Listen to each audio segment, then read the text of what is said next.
Hi, I'm Michelle, I'm a teacher, I'm a crafter, and I'm a DIYer, and you're watching StrawBearie.com. Today we're going to be taking a tour of my classroom, and I'm going to teach you how to make this cool bunting.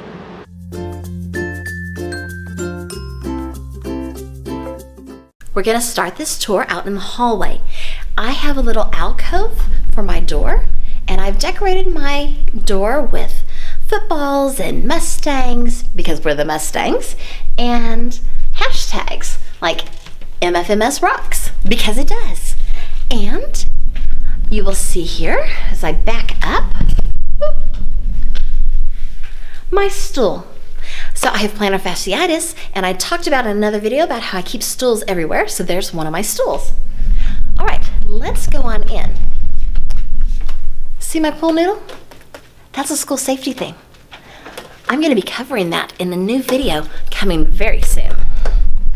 Here's my 2-star blue star flag, because I am the proud mom of 2 boys in the military. As we come into my room, the floor changed, it's carpet, I have this little hallway before I get to my actual classroom. On this side, I have the word Hollywood, and I have framed pictures from the Wizard of Oz. On the other side, I have storage. Not very interesting. Not very cute. Maybe I should do something to them. If you have any ideas, put them in the comments. As we get to my actual classroom, I have this entrance and these film strips. They are so fun, and the kids love to hold on to them as they walk in and out of the room. Now we're in my actual classroom, and yes, it looks like a college lecture hall, but it's not. It's actually creative, inventive, ingenious remodeling. What happened is these steps here, all of this used to be the stadium seats for the gym, and the gym was behind this wall and downstairs. And so instead of ripping all that concrete out that had made the steps, which would have probably taken a lot of time and money, they decided to make lecture halls. And there's 3 classrooms, mine, and then if you look behind me, there's a door, and then there's another door. And so there's 3 rooms just like this that are lecture hall type classrooms. Sometimes it can be a little hard to monitor the students in different areas of the room, but I have put up mirrors. Let's see if I can, there's a mirror there, and there's one on the back wall.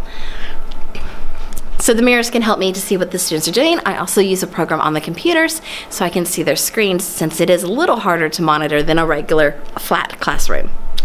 All right, this is the front of my room and my whiteboard. Down here is a thing that I made that holds headsets. I just haven't gotten them out yet.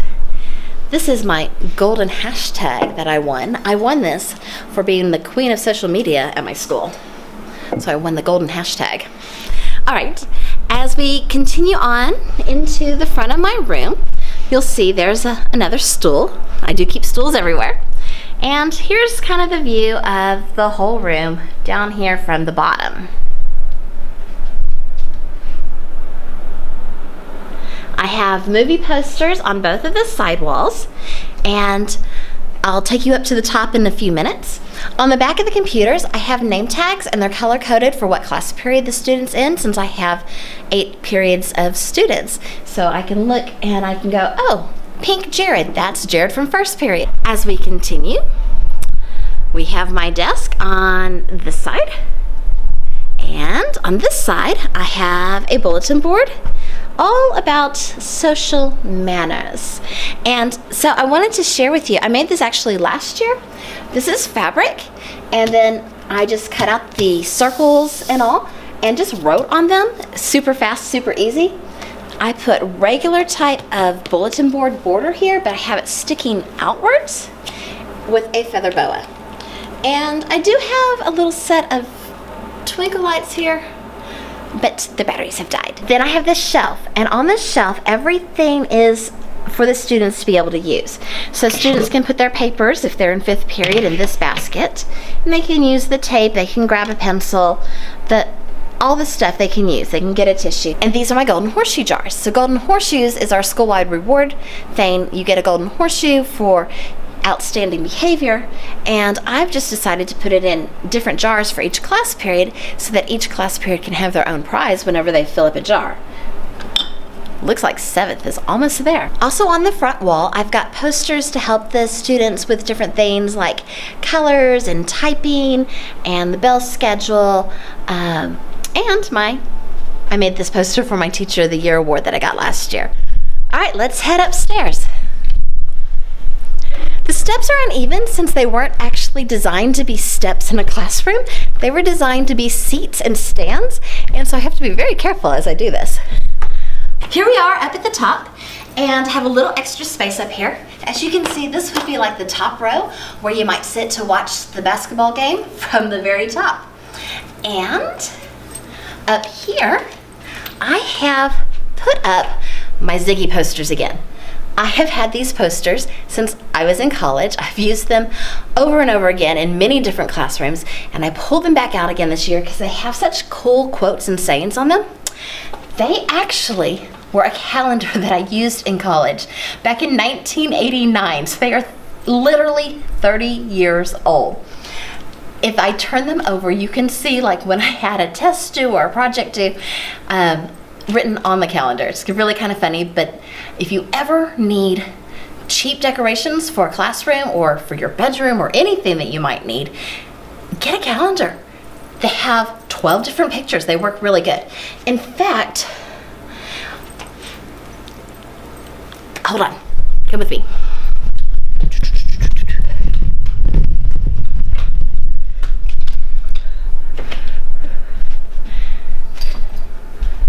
These classic movie posters were also a calendar. I bought a calendar so I could have some more classic movie posters. Up here on top, I have my rules, and instead of just writing one poster with rules on them, I made the whole wall my rules. We just have 3. Be safe, be responsible, be respectful. And then I kind of put other polka dots that kind of tell you what that means, you know, like being on time, using professional words, using your manners, things like that. All right, and so up here we're real close to the ceiling, so you can see my twinkle lights. These twinkle lights I got at the after Christmas sales, and they are LED lights, so they won't burn out as bad, and they don't get hot like regular Christmas lights might, and they are held into the ceiling with binder clips.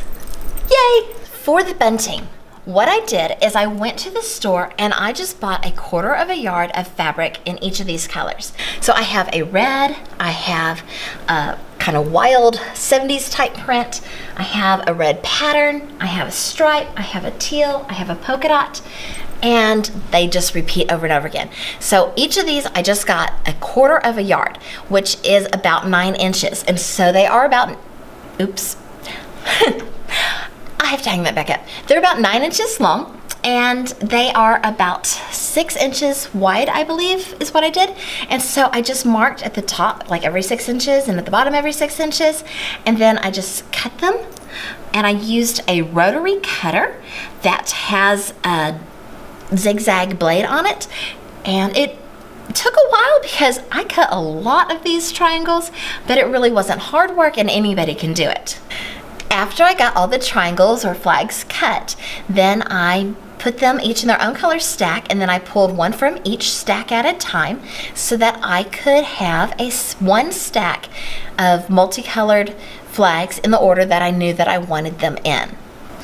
Then I took this is seam binding, and I had bought my seam binding off of Amazon because the stuff that I could find in the stores was really short and this was much longer, and I will leave a link to it below.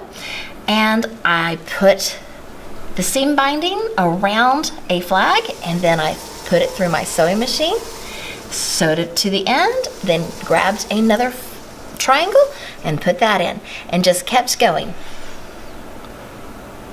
Making the bunting was actually really easy, just a straight stitch. Anybody could do it. It just It was a little time consuming because I made such a long one. Of course, if you're making a shorter one for your house or your bedroom or, a party, it wouldn't take quite as long. Now, I did plan to have my bunting be against a wall, so mine is only one-sided. I've seen directions for people to actually have their bunting two-sided if it's hanging from the ceiling, but I knew that I wanted mine on the wall, so I was happy with just the one-sided, which also is much simpler to make. Well, there it is. That's most of my regular classroom. Now, if you see that door way down there somewhere, that goes to my studio. And my studio is a room just like this, but we have several of the walls painted green, so we can do green screen movies, and several of the walls painted pure white to try to have just a completely white backdrop. And I don't have the lights set up yet because we're still doing intro stuff, but it's so much fun. I get to teach multimedia. I get to teach people how to film and how to do things like this. So much fun. Thank you so much for watching. I hope that you liked this video. If you did, please give it a thumbs up. And in the comments, tell me what your favorite class was in school. If you're new here, hit that red subscribe button and hit that bell if you want to get some notifications of when I upload a new video. And until next time, have a fantastic day. Toodles!